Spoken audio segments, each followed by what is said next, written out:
ప్రైవేటీకరణకు వ్యతిరేకంగా సేకరించిన 62,000 సంతకాల ప్రతులను బుధవారం జిల్లా కేంద్రానికి పంపేందుకు మాజీ ఎమ్మెల్యే కంగాటి శ్రీదేవమ్మ జెండా ఊపి పంపించారు.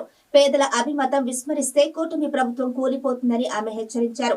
17 మెడికల్ కాలేజీల ఏర్పాటుపై వైసీపీ నిర్ణయాన్ని వెనక్కి తీసుకోవాలని, చంద్రబాబు విధానాలను మార్చుకోవాలని ఆమె డిమాండ్ చేశారు.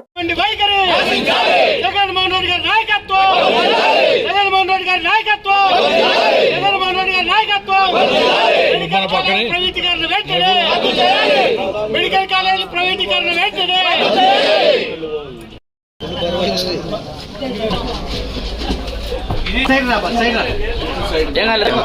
నువ్వు పట్టుకోకైనా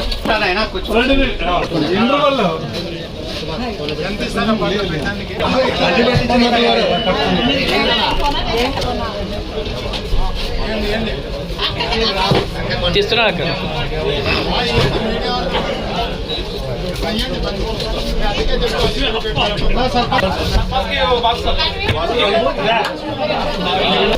స్వీట్